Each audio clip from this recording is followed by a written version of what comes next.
بینەرانی ئازیزی تلوزەنی کۆمەڵا سڵاوێکی گەرمتان پێشکەش بێت. ئازیزان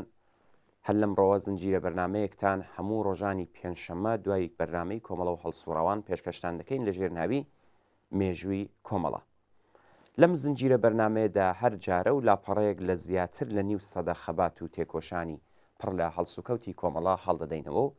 دەرس و ئەزمونونەکانی دەخینە بەرباس و لێکۆڵینەوە. مێژووی خەمڵێن و خەباتی ماندووی نەناسانەی کۆمەڵا مێژووی خەبات و بەرەنگاربوونەوەیە لە دژی دوو ڕژیمی پاشایەتی و کۆماری ئیسلامی لە کوردستان. لەو کاتەوەش کە کۆماری ئیسلامی هاتووەتە سەرکار، کۆمەڵە لە جەرگەی خۆڕاگریم کۆمەڵانی خەڵکی کوردستاندا پەروەردەبووە و بە بەردەوام بەهێزی لە بنەهاتووی ئەوان پەژەسوور بووە. ئەو ڕێکخراوەیە لە بارودۆخێکدا دوای 9 ساڵ خەباتی نەهێنی تێکۆشانی خۆی ئاشکرا کرد کە شۆڕشی کۆمەڵان خوازیاری ئازادی و یەکسانی و ژیانی ئاسوودا و کۆمەلگای ئێرانی هێنابووە بەردەم خاڵی وەرچەرخانێکی چارەنووساس. لەلایەکی دیکەوە کۆمەڵانی خەڵکی ئێران بە شۆڕشێکی جەماوەری لە چەند دیکتاتۆری پاشایەتی ڕزگاریان بوو و فرسەتی ئەویان پەیدا کردبوو کە نەفەسێک بە ئازادی هەڵمژن و لایەکی دیکەشەوە مۆتەکەی ڕژیمێکی کۆنەپەرست و دژ بە ئازادی و مافی ئینسان بەسەر سەریاندا دەسووڕاوە و خۆی بۆ بەدەستەوەگرتنی دەسەڵات ئامادە دەکرد. ڕەوتی ئیسلامی ئەرکی خنکانی شۆڕشی ئێرانی و ئاستۆگر بوو. بەڵام لە کوردستان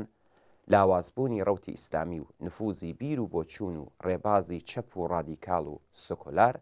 هەبوونی ئەحزابی سیاسی هەلومەرج و هاوسەنگیەکی جیاوازی خوڵخان بوو. کرێکارانی چەساوی خوازیاری ژیانی باشتر زەحمەتکێشانی ڕزگار بوو لە کۆتوبەندی پاشماوەکانی دەرەبەگایەتی، ژنانی تینووی مافی یەکسان، جەماوەری خوازیاری نەمانی ستەم و هەڵاواردن،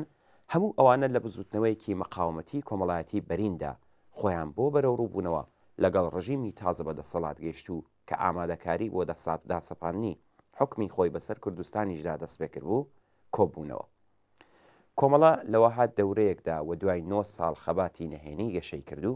بوو بە چرای ڕووناکی بەخشی بزوتنەوەیەکی ڕزگاری خوازانەی خەڵکی کوردستان. ئاسۆی ڕزگاری بەخشی سۆسیالیستیە بەرەو ڕووی حرەکەتی شۆڕشکێڕانی جەماوەری کرێکار و زەحمەتکێش لە کوردستان. ئێمە لەم بەرنمەیەدا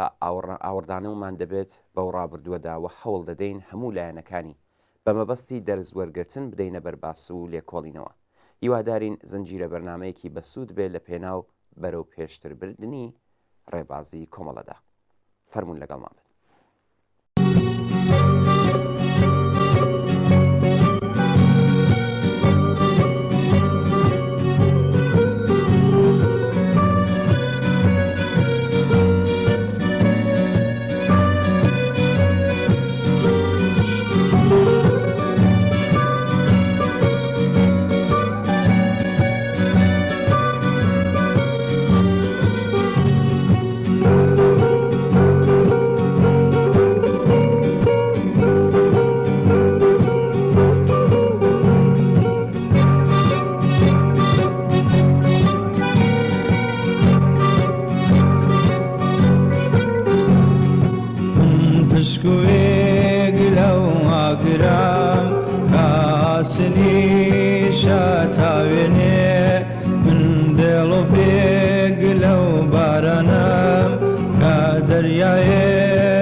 شنەی بەسۆز و تاو بەسۆز و تاو دامە و بەهار بەفریداگیر کاری وڵاتەکەم باوەکەم باو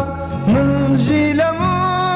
مەوژی لەم وای دوایە زاران ناو لێ پژان دیسانە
کوژراو فرمێز کەڕژێنێ بە تەسا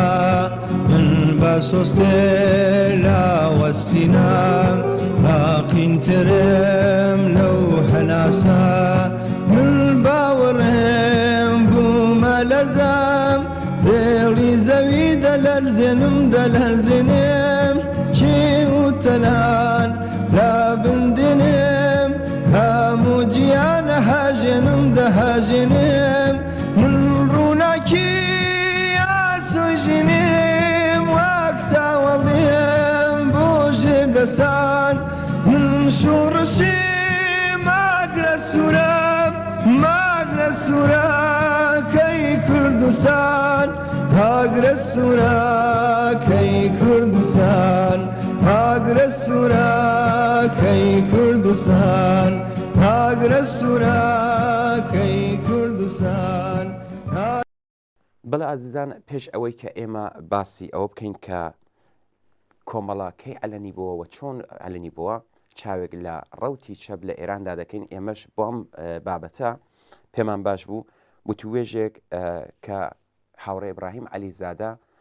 لەگەڵ مێتمدیا کردوێتیەوە باس لە بزوتنەوەی چەپ لە ئێران و لە ڕۆژهەڵاتی کوردستان دەکات و مێژووی فۆرمۆلە بوون و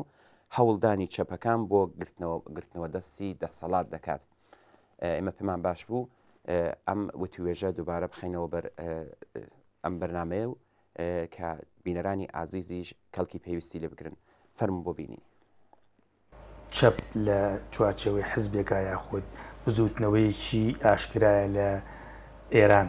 بۆکەی ئەگەڕێتەوە و چۆن دەستی پێکرد. لە ماوەی 100 ساڵی ڕابردوودا یعنی لە ئاخرین ساڵەکانی حکوومەتی قاجارەکان لە ئێران تا ئێستا هەر ڕەوتێکی هەر گۆڕانکاریەکی سیاسی لە ئێران ڕوویداوە مۆری چەپی پێوە. یعنی ئێمە لە مێژووی ئەو 100 ساڵ وردەیەک دوی ئێراندا سێ ڕەوتی سەرەکی دەبینین کە کاریگەریان داناوە لەسەر ژیانی کۆمەڵایەتی لەسەر ئەوزای سیاسی. یەکیان ڕەوتی ئاینی بووە، یەکیان ڕەوتی لیبەراڵی تەرەفداری پرۆغەرب بووە و یەکیان ڕەوتی چەپ و جایتر بە هەر ناوێکەوە چون خۆی چەپ تەیفێکی جۆراوجۆر بووە. لە شۆڕشی مەشروتیەت یەکەم جار حزبی ئیجتیماعیونی عامیون کە لە واقعدا تەرجمەی حزبی سوسیال دموکرات بۆ یەکەم جار کە لە باکوو دروست بوو لە ئازەربایجان و لە شمالی ئێران پەرەیسەند دەوری نواند لە شۆڕشی مەشروتیەتە و دەوری زۆر گرنگیشی نواند و دوجاریش کە دێنە دەوری حربی عالەمی دووەم و دوجاری دێنە شۆڕشی ئەخیری ئێران 1979 دوای ئەوانش لە هەمووی ئەوانەدا ئێمە دەبینین کە ڕەوتی چەپ شان بە شانی ئەو دوو ڕەوتەکەی دیکە دەوری ناندووە. ئەلبەتە خۆ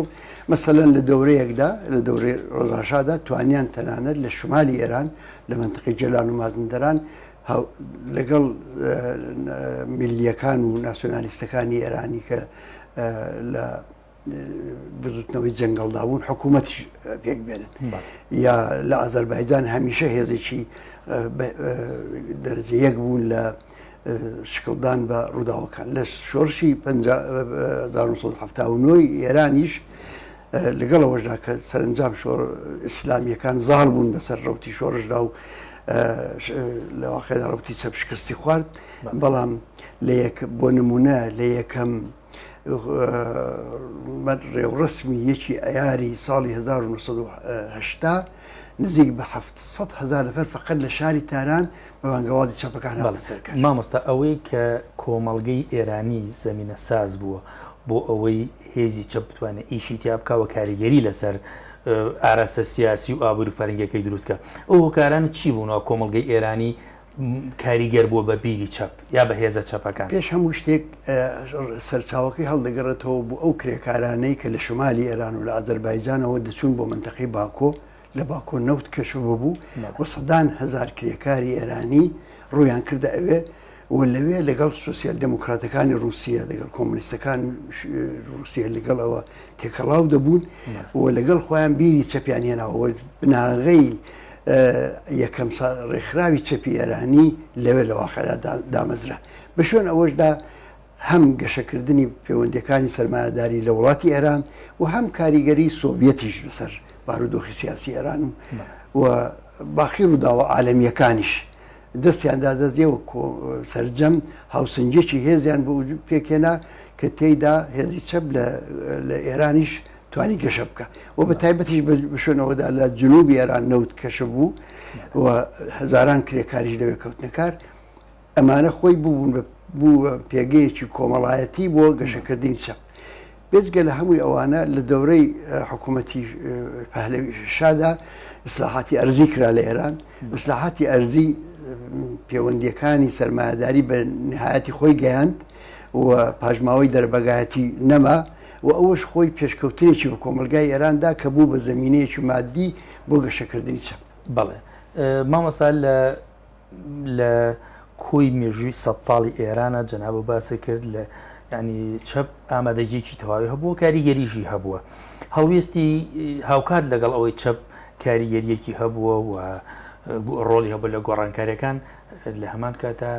دۆزی کوردیش هەبووە لەوێ کورد خەباتی کرد بۆی بکات بە مافەکانی هەڵوێستی حزبە چەپەکانی ئێران حزبە کۆمونیستەکانی ئێران بەرامبەر دۆزی کوردچی بووە ئایا بڕوایان وا بووە کە کوردیش کێشێکی نێتەوەی هێوە بێ چارەسەر بکرێ ئەمە گۆڕانکاری زۆری بەسەداهاتوە بۆ دەورەیە کە ڕەوتی چەپ کولەن لەژێر کاریگەری حزبی توودەدا بوو حزبی توودە سیاسەتەکانی خۆی گرێدا بوو بە بەرژەوەندیەکانی یەکێتی سۆڤێت چی لەوێ دەسوور هاتبایە چی لە بەرژەوەندی ئەواندا بواە ئەوانیش تەئیدیان دەکرد مەسەلەن بۆ ماوەیەک بەرژەوەندی حکوومەتی یەکێتی سۆڤێت ئەوە بوو کە ئازەربایجان و کوردستان جۆری حکوومەتی سەربەخۆی خۆیان هەبێ یعنی ئەوان پیان وابوو کە دوای کشانەوەی دوای تەوابوونی حربی عالەمی دووەم و کشانەوە لە شوێنە جۆرە زۆرەکانی دنیا دەتوانن وەکو چۆن لە باڵکان زۆر زەحمەت کشانەوە لە ئێرانیش بمێنەوە مەسا ئەو وەختە بوو کە مەسا حیزبی توودە لە هەنگری مافی دیاریکردنی چارە نووس و مافی خەڵکی کورد دوزار کە مەسلحەتی اتحادی شوڕەوی گۆڕا ئەوانش هەڵوێستیان گۆڕا بە شوێن ئەواندا چەپی ڕادیکاڵی ئێرانی نێو چەپەی کە بەشیشی لەژێر کاریگەری ڕوتی چیندا بوو لەژێر کاریگەری ماوەیزمدا بوو ئەوان لە هەنگری مافی دیاریکردنی چارە نووس بوون و بۆ نمونە مەسەرەن سازمانی ئینقلابی حەزبی توودەی ئێران کە لە کوردستانی عێراق و لە منتەقەی بەکرەجۆ بنکەیان دانابوو بەزێ لە کادرەکانیان دەگەڵ بزوتنەوەی ساڵی 1940 ئێران تێکەڵاویان هەبوو ئەوانە دانیان بە مافی خەڵکی کووردا دێنا لە دەورەی شۆڕشی 1970 بەولاوە چەپەکانی ئێران دابەش بوون بەسەر دوو ڕەوتی جیاواز ڕەوتێکیان کە لە ئەنگریان دەکرد لە حکوومەتی ئیسلامی بەبوونەوەی ئەوە کە دەیان کو دژی ئەمپریالیستە و لایەنیشان کە دژی بوون و هەوڵیان دەدا بۆ ڕوخانی کۆماری ئیسلامی ئەوانەی کە دژی حکوومەتی جمهوری ئیسلامی بوون ئەوانە کەم و زۆر تا ئێستاش دانیان بە مافی دیاریکردنی چارە نووس خەڵکی کووردا هێناوە و ئینکاری ناکەن هەرچەند هەمووشی وەکو یەکوانین ئەگەر و ئەماشی تدایە بەڵام لە سەرجەم دەتوانم بڵم ڕەوتی چەپی ڕادیکاڵ مافی دیاریکردنی چارە نووس و مافی خەڵکی کورد بەڕسمی دەناسێ و لە بەرنامەی خۆیدا گونجان مامەسا باسمان لە حزبی تودەی ئێران کرد لە بەیاننامەی دامەزراندنیان لە ساڵ 1940 کە ئەو بە بنەما وەرئەگیرێ بۆ استراتیژی درێژمەودا باس لە چارەسەرکردنی دۆزی کورد ناکەن ئەوەی کە لە قۆناغەکانی داهاتەوە گزانە بۆ باسیان کرد پەیوەندی بە تاکتیک و بە سیاسەتی ڕۆژانەوە هەیە ئەگینا لە بنەمایە باس لەوە نەکراوە کە بڵێن دۆزی کورد چارەسەر ئەکرێ بێگومان وایە ئەسڵەن نەکرد ئەوان چەپبوونی خۆیان و کۆمونیستبوونی خۆشیان شاردەوە لەو بەیاننامەی ئەوڵیاندا ئەوان ینی ئەو سەراحەتیان نەبوو ئەو شەفافیەتە نەبوو لە بەرنامە لە ڕێبازیاندا لەبەرەوەی هێشتا بۆیان معلوم نەبوو کە ئیتیحادی سۆڤێت ئاراستەکەی بەرەوچۆیە بۆیە حزبی توودە قەت حزبێکی لایەنگری مافی دیاریکردنی چارە نووس وەکو پرەنسیپ نەبووە بەڵام وەکو مەسلحەت لە دەورەیەکی کورددا کە بەتایبەت دەگەڵ حزبی دموکراتی کوردستانی ئێرانیش تێکەڵاویان هەبوو لە دەورەیەکی کورددا ئەوە تایید دەکەن بەڵام ئەوەش هەر نابێ بە بنەمایەکی پرەنسیپال بۆ حیزبەکەیان بەڵێ مامەسا بزوتنەوەی چەپ لە ئێران بەگشتی و لەسەر ئاستی ڕۆژهەڵاتی کوردستان یاخود کوردستانی ڕۆژهەڵات ئەم بەشێک بووە لە بزوتنەوەی چەپی ئێرانی یاخود جۆرێک لە سەربەخۆیی لە دەستپێکردن و فۆرمەڵەبوون و بەردەوامبوونیا هەیە. بێگومان تایبەتمەندی خۆی هەبووە ئەوەی کە لە کوردستان شکلی گرتووە تایبەتمەندی کەشی بریتی بووە لەوەی کە لە ناو جەرگەی بزوتنەوەیکی لە هەمان کاتدا بۆ مافی دیاریکردنی چارنووس و بەگومانە نەتەوایەتیدا شکلی گرتووە. بەڵام لە هەمان کاتدا لەژێر کاریگەری هەم ڕەوتە ئێرانیەکان و هەم ڕەوتی عالەمیشدا بوو. بۆ نمونە کۆمەڵەکە ڕەوتی سەرچی چەپ بۆ لە کوردستان بۆ دەورەیەک تەجربەی شۆڕشی چینی لە بەرچاو بۆ بە شێوەیەکی ئەساسی. دوای ئەوەش کە بزوتنەوەی شۆڕجەرانەی ئەو دەورەی ئەخیری خەڵکی کورد دەستی پێ کردووە بۆ ئەوەی کە لەو بزوتنەوەی لەگەڵ ئەو بزوتنەوەی مۆتۆر ببێ و بتوانێت کاریگەری لەسەردا بنێ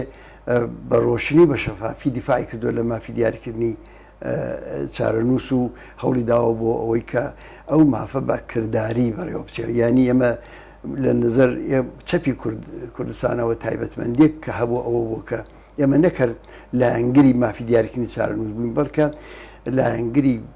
پێکهاتنی بارودۆخێکی بووین کە خەڵکی کورد بتوانێت لەو مافەی خۆی کەڵک وەربگرێت لەژێر هیچ زەخت و فشارێکی ڕاستەوخۆ یان ناڕاستەوخۆدا نەبێ بۆ ئەوەی کە لەو مافەی خۆی کەڵک وەربگرێت. ئەوە ئەو پێیگیریە و ئەو پێداگریە تایبەتمەندی چەپ بووە لە کوردستان. بەڵام لە ئاستی هەموو ئێرانیشدا لە ئاستی هەموو ئێرانیشدا چەپی ئێران دابش بوو بەسەر مەیل و بۆچوونی جیاواز و لە ناو ئەوانەدا ئەوەی کە ئێمە بە ناوی چەپی ڕادیکاڵ دەیناسین و جۆرێک لە هاوپەیمانیمان دەگەڵیان هەیە ئەوانە زۆر سوورن لەسەر ئەوەی کە خەڵکی کورد و هەموو میلەتانی ستەم لێکراوی ئێران دەبێت مافی تاریکردنی چارەنووس بە مانای جیابوونەوە و پێکێنانی دەوڵەت سەربەخۆیان هەبێت. چەپبوون و دامەزراندنی کۆمارێکی سۆسیالیستی لە استراتیجی ئەوە ئەولەوێتی هەیە یاخود بەدەستێنانی مافی چارەنووس لە ڕۆژهەڵاتی کوردستان. ئەم دوانە بەیەکەوە گرێدراون. ئێمە ئەڵبەتە تووشی ئەو خۆشباوەڕە نین کە کوردستانێکی دابڕا و جمهوریەکی سۆسیالیستی بۆ معنای کە ئەمە لە بەرنامەماندا هەیە ئەوەی تدا بە وجود بێ. بۆیە ئێمە پێمان وایە گۆڕانکاری کۆمەڵایەتی بنەڕەتی لە ژیانی کرێکار و زەحمەتکێشی کورد لە پەیوەند دەگەڵ کۆمەڵانی کرێکار و زەحمەتکێشی هەموو ئێراندا دابین دەبێت. لەو لەحازەوە ئێمە داوامان لە خەڵکی کورد و ڕێنمونیمان بۆ خەڵکی کورد ئەوەیە کە خەباتی خۆیان بە هاوپەیمانانی هاوچین و چارەنووسی خۆیان لە ئاستی ئێرانەوە گرێ بدەن. ئەوە بۆ معنە بەڵام ئەوە ینی یەک و دووکردنی نییە. ئەوە گرێ دراوە بە ئەوەی کە هەموو نیازەکانی ئەو کۆمەلگای دێ بەراورد دەبێت لە مافی ژنانەوە ئەوەی بڵێ بێ یەک بەدینایە ئەمانە بەیەکەوە گرێت نەخێر بەیەک بەدینیان نی بەڕاستی بەبێ ئەوەی کە خەڵکی کورد لە ستەمی چینایەتی ڕزگاری بێ بەبێ ئەوە تەسەوریەوە ناکەین بتوانێت بە ئاسانی بە شێوەیەکی درێژماوە مافی دیاریکردنی چارەنووسی خۆشی بەدەستبێن دەتوانێت دەستکەوتی کاتی بەدەستبێنێ. بەڵام دەوڵەتی سەرکوردگەری مرکزی ئەو دەستکەوتانی لێ دەستێنێتەوە. تەنیا خەباتێک سۆباتی هەیە و دەستکەوتێک جێگیر دەبێت کە هاوپەیمانی و هاوپشتی کۆمەڵانی کرێکار و زەحمەتکێشی ئێرانی لە پشت بێ بە مافی دیاریکردنی چارەنووسیەوە. ئێمە بۆ نمونە ساڵی 1970 لە کوردستان کۆمەڵی دەستکەوتمان بەدەستێنا جۆرێک لە مافی دیاریکردنی چارەنووس بە کردداری بەدی هات. بەڵام بە هێرشی کۆماری ئیسلامی و بەگەل لە کۆمەجێک کە کۆماری ئیسلامی کردی لە هەموو لایەکەوە بۆ سەر خەڵکی کورد لیان سندراوە. بەرەو ئەو دەستکەوتە بەدەست دێ بەڵام کاتی دەبێت. ئێمە لە بەرنامەماندا هەیە کە ئەو دەستکەوتە سەربەخۆش بەدەستبێنی بەڵام لە هەمان کاتدا خەڵکی کورد تووشی ئەو خۆش باوەڕێ ناکەین کە بە تەنیا دەتوانن ئەو دەستکەوتانە خۆیان پارێز. بەڵێ لە ئێستای ئێران و ڕۆژهەڵاتی کوردستانە بزوتنەوەی چەپ یاخود حیزبە چەپەکان یاخود هێزە چەپەکان لە چی ئاستێکان و لە گەشەی بەردەوامان یاخود جۆرێک لە وەستان لە ڕەوڕەوەی خەباتیانە دروست بووە. بەپێی ئەو بارودۆخی کە ئێستا دەیبینی لە ئاستی ئێراندا بەعزێک حرکات هەیە کە هەمووی مۆرکی چەپی پێوەیە. مەسەلەن بۆ نمونە هەر ئێستا 112 ناوەندی کرێکاری لە حاڵی مانگرتندان و نزیک بە 100,000 کرێکار گرتوۆتە بەر. لە کوردستانیش کۆمەلگایەکە کە چینی کرێکار تێدا لە ڕووی سیاسیەوە ئیبرازی وجودی کردووە بێزگەلەوانە ڕوتی ئەسڵی چەپ لە کوردستان کۆمەڵەیە و کۆمەڵە جریانێکی کۆمەڵایەتیە بەڕاستی ینی خەڵک کە لە ئەنگری لە کۆمەڵە دەکات خەڵک کە جوابی ئەرێنی بە بانگەوازەکانی دەداتەوە دەزانن کە ئەو ڕێکخراوێکی چەپە ڕێکخراوێکی کۆمۆنیستیە لەگەڵەوە لە خۆ خەڵکێک کە لە ئەنگرین هەموو کۆمۆنیست و هەموو سۆسیالیست نین بەڵام کە تەئیدی کۆمەڵە دەکەن بەئتیباری ئەوەیە کە ڕوتێکی چەپە بە بڕوای من چەپ لە ئێران و لە کوردستانی زەمینەی گەشەکردنی لە ئاستی کۆمەڵایەتیدا زۆرە نابێ ئەو وەزعی کە ئێستا سازمانە ڕێکخراوە چەپەکان تێیدا هەن کە وەزعێکی دڵخواز نییە ئەوە بە چارەنووسی چارە هەڵنەگری چەپ ئەندێ ئێران بزانین ئەگەر چاو لە مێژووی ئێران بکەین هەرگیز کۆمەلگای ئێران بە خەدەر ئێستا زەمینەی مادی گەشەی چەپی تێدانەبوو لە حاڵێکدا لە ڕابردوودا لەوەش کەمتر بووە ئەو زەمینەی مادیە و بوارە کۆمەڵایەتیانە بەڵام هەر ئیبرازی وجودی کردەوە دەوری نواندووە لە داهاتووی ئێراندا ئەگەر کۆمەلگای ئێران پێ بنێتە دەورەیەکی شۆڕژێرانەوە هەم چەپی کوردستان کە کۆمەڵە بێ هەم ئەو چەپە گەشە دەکات و هەم چەپی سەرتاسەری دەتوانێت دەورێکی گرنگ و ناڵم ئێستا یەکلایکەرەوە بە خێرایی بەڵام نهایەتەن یەکلایکەرەوە لە دیاریکردنی چەپەکان کاریگەریان بۆ نمونە لەسەر هەڵبژاردنەکان هەیە لەسەر بایکۆتکردنی داوای ئەوە کرێت کە خەڵ نەچێ بۆ دەنگدان یاخود جۆرێک لەمانگرتن لە ئێستا هێزی چەپەکان بای ئەوەیە ئەم کاریگەریانە دروست بکە لە کوردستان بە ئاشکرا ئەوەی کردووە بانگەوازی ئێمە بۆ بایکۆتکردنی هەموو انتخاباتەکان لانی کەم 40% 50% وەڵامی وەرگرتوێتەوە ناڵم 100% بەڵام ئەگەر هەموو حزب سیاسیەکانی کوردستان بەیەکەوە هاودەنگ بووبن زۆرتریش بەڵام ئەگەر هەر جاری وا بوو هەر بە تەنیا کۆمەڵە بە ڕۆشنی بە قاتعیەتەوە بە لێبڕاویەوە هەڵبژاردننی بایکۆت کردووە زیاتر لە 30% جوابی بانگەوازەکان داوەتەوە لە ئاستی ئێرانیشدا وردە ئەو کاریگەریانە خەریکە زۆر دەبێ ناڵم بەو ئاستەی کە لە کوردستان هەیە بەڵام هەر ئەو انتخاباتی ئەخیر کە ئەو هەموو ئۆپۆزیسیۆنی ئێران تێدا هاودەنگون وە لەوانە چەپەکانیش پێم وایە بەشی چەپیش دیار بووی بەڵێ باستان لەوە کرد کە ئەگەر هێزە کوردیەکان یاخود هێزە چەپەکانی ئێران و ڕۆژهەڵاتی کوردستانیش داوا لە خەڵکی بۆ نمونە ڕۆژهەڵاتی کوردستان و ئێران بکەن لەسەر بابەتێکی پەیوەندیدار بە چارەنووسیانەوە ئەوە وەڵامی باش وەرئەگرنەوە لێرە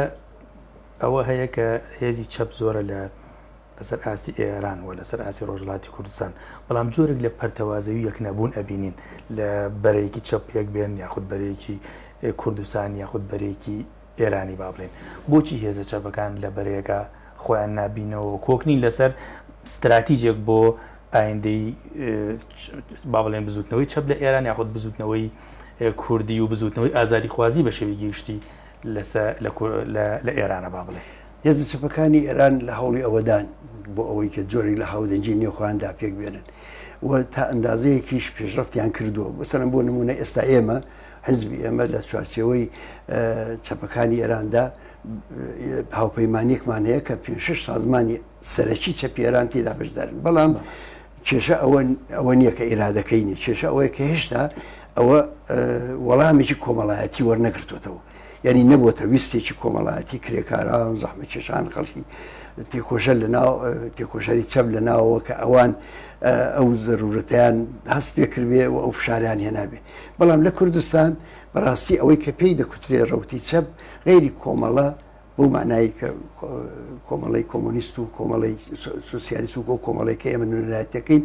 لە ڕێکخراوێکی دیکە نییە کە بڵێن ئێمە لەگەڵ ئەوان بەرەیەک پێکدێنین ئێمە هەر لە چوارچێوەی چەپی ئێراندا دەتوانین هاوپەیمانانی خۆمان ببینەوە بۆ کوردستان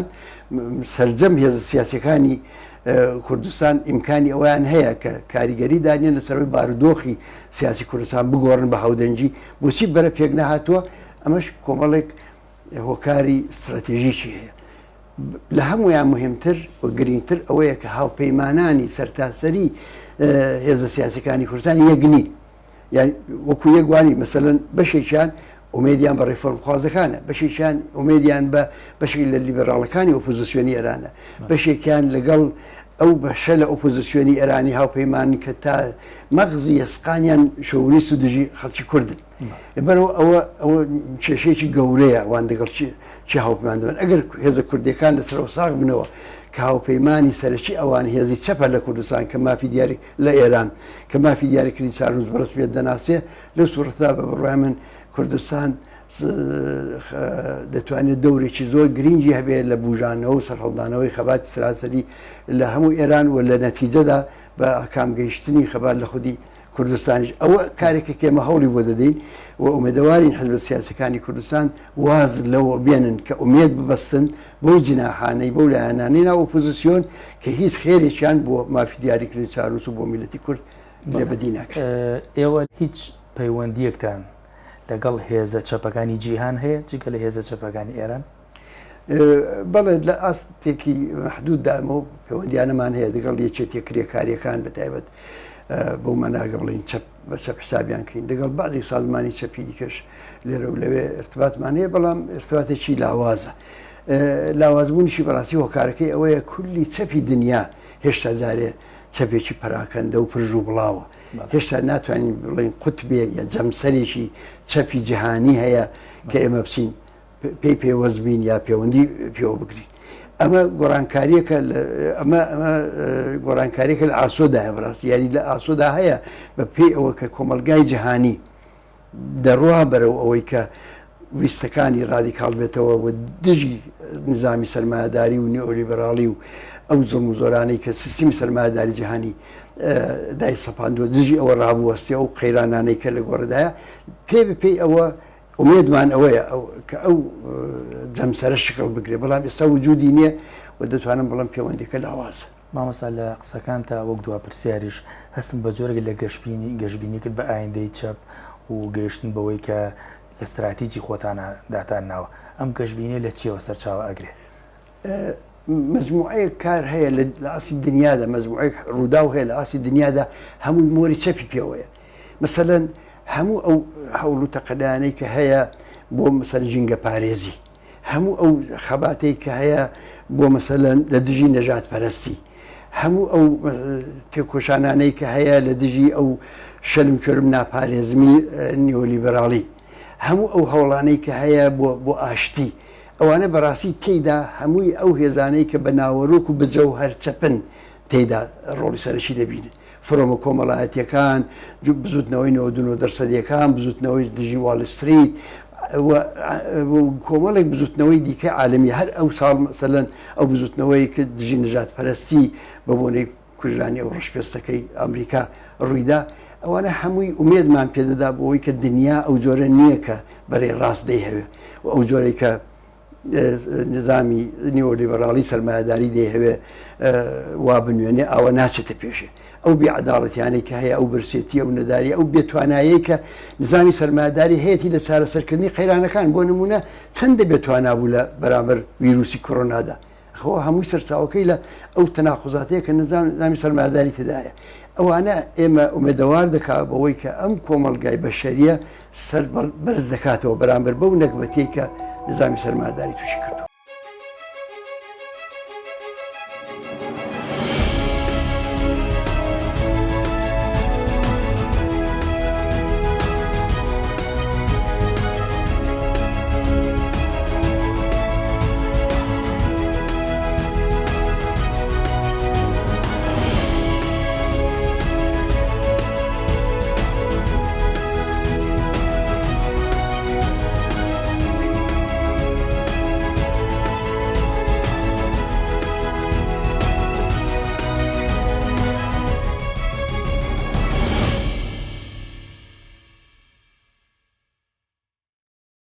بەڵە بینەرانی ئازیز بەم جۆرە هاتینە کۆتایی یەکەم بەرنامەی مێژووی کۆمەڵە.